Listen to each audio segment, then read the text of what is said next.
It is time for the summer spray off for the year of 2025, and this is going to be part 1 out of 2. Now, a little caveat with this, I brought back those spring frags that won in the spring spray off, and they're going to be going against more of these summer focused fragrances. Now, if you want to see the winners of that spring fragrance, I will put that video in the description down below. So pause this one, go to that one, and then come back. Check that out so you get no spoilers. But I wanted to also add another caveat with this. Don't pigeonhole your fragrances, all right? Some of these spring fragrances might work better for you in the summer or vice versa, all right? I just say, oh, to me, this is a summer fragrance and this is a spring fragrance, but those greener scents, they have some freshness, they have some aquatic tones to them. They might work in that summertime just as well as these summertime citrus, fresh, shower jelly type of scents that I got over here. Now, I got 12 fragrances, got some designer, got some niche, and they're just going to be going head to head. This is going to be that 1v1 style, so basically spraying them both once. My nose is going to pick up which one, and that's going to be the one that wins. So basically off that first rip, my nose is be like, okay, this one or this one. So make sure to like the video, subscribe to the channel, all that jazz, and I am excited to announce online fitness coaching is coming very soon. So more information on that in the near future. Now, with all that out of the way, keep it locked because we're hopping into this spray off right after this.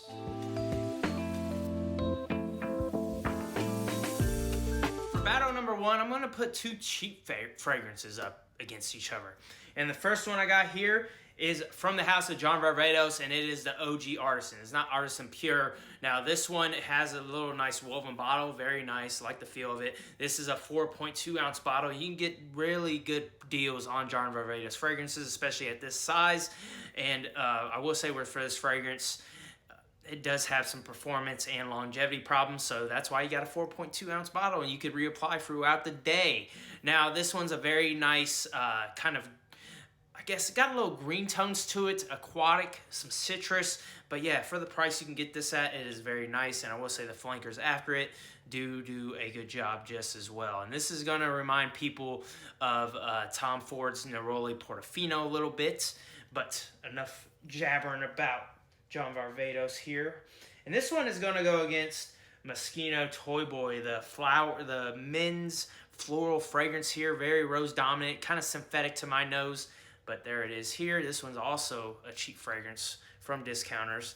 So let's go ahead and spray for this battle right here. Show you the bottles. There you go. And let's do it. 3, 2, 1.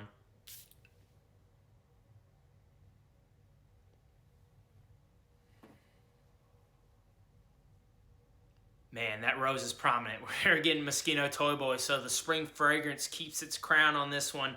Moschino Toy Boy winning that round. Going to put the winner over here. Going to put the loser over there. Let's go ahead and hop into battle 2. So let's do a niche versus designer for this. So I am going to pull out old reliable for me, Green Irish Tweed. There it is. This one is going to go against, let's pick up one of the well-known fragrance lines for the summer, and this is Acqua di Gio Profondo. This is the OG one. I need to pick up the new one and smell that, but this has got some mineral kind of feel to it, aquatic greenness as well. This is a green fragrance, soapy, clean. Got some iris in here as well, so we will see how both of these fare against each other.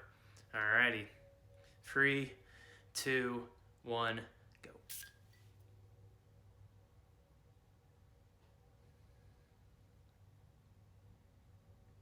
So for that, I'm getting the Acqua di Gio. I'm getting more of that citrus kind of aquatic edge compared to this soapy, clean kind of iris. So getting that one. That one is moving on. The first summer fragrance. Going to put the niche away, which is kind of surprising. But hey, it is what it is. Alrighty, next one on the list. Going to go with 2 mature fragrances. Now, this one is going to be Bvlgari Pour Homme Extrême right there. This one is an excellent work fragrance, nice tea fragrance, got some spiciness in it too. Mature vibes with this one. And then that one is going to go against one of my favorite Tom Ford fragrances, which is Tom Ford Costa Azzurra Parfum, the all golded out bottle. Nice lemon note to this. Kind of gives me beach vibes as well. Midday. This would be an excellent work fragrance. Got a little sweetness in here as well. Alrighty, let's go ahead and put these two together. But there you go. Bottles again. Now, let's get it.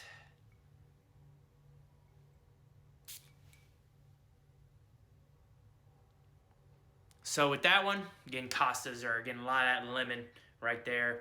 Getting some saltiness too. But Costa Azzurra is going to move on to the next one. And this one goes on the wayside. Let's go ahead, hop into Battle 3. My bad, I said Battle 3, I meant Battle 4. This is Battle 4 here. Duh, come on. So I got the discontinued fragrance here. Terre d'Hermès Eau de Fraîche. Got that here. Discontinued. Bvlgari took its spot, which Bvlgari is a very good fragrance. But this takes that Terre d'Hermès DNA and makes it more fresh, less earthy, I will say, with this one, more citrus focused.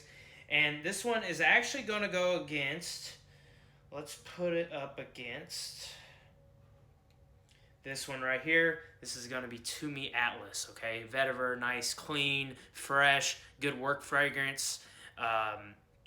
Overall, the way the vetiver comes across, it's not that dirty, earthy vetiver, kind of like in the OG, or kind of like in Terre d'Hermès, the vetiver version of it.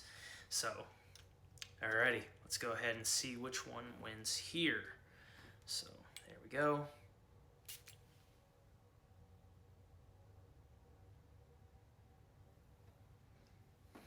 And surprisingly, we get To Me Atlas. This one wins there. There we go. Another spring fragrance moves on. So we got 2 summers, 2 spring. Terre d'Hermès goes to the wayside. Now let's go ahead and hop into the next battle.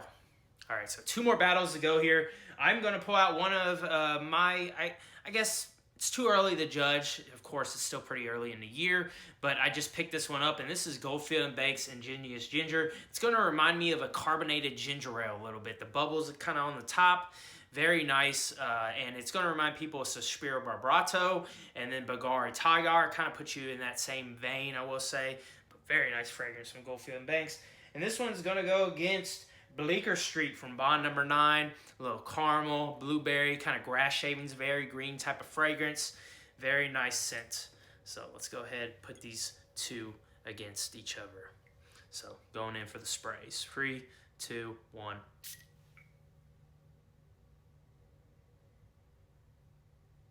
Man, I'm getting some of that vanillic and that grapefruit and a little ginger. This one's got to do. This one's moving on to the next round. Ingenious Ginger. Very nice fragrance here. Let's go ahead and put Bleecker Street away. Put Goldfield & Banks over there. And now for our final battle.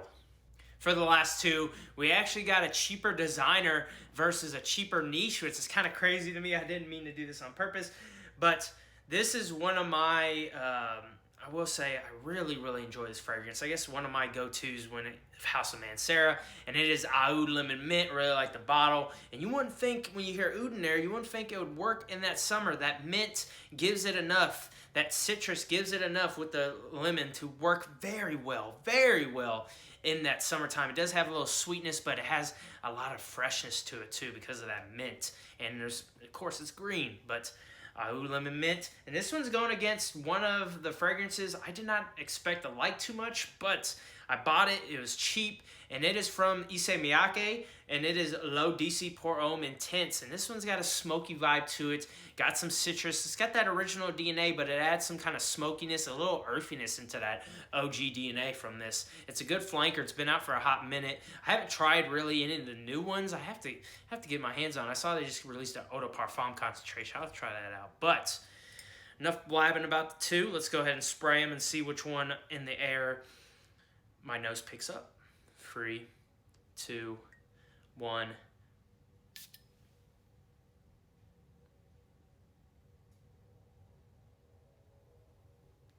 Very tough. Very tough.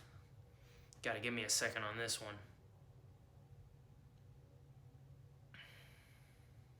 I think I'm getting, okay, I think I'm getting here. I want to say I am getting this one here. This has got a very strong smokiness to it that really is prominent in that opening. Got some smoky citrus. This one's more fresh off the top, and then as it dries down, it gets more heavy, more dense, with that oud a little bit coming out and all those other notes, kind of woody notes as well. So this one is moving on just because that smoky depth in it.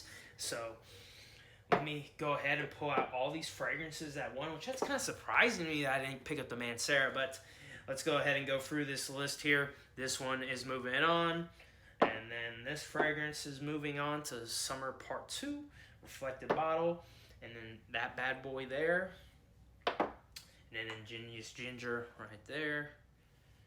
And then we got Aqua de Jo, good old reliable, I like to say. Got that there. And then we got one of my least favorite fragrances, Mosquito Toy Boy here. That is going to wrap up this summer spray off part 1. Hopefully you all enjoyed. Appreciate everybody sticking this long throughout the video with me. Means a lot. Make sure that you all stay positive, be true, and stay healthy. And I'll see you in the next one.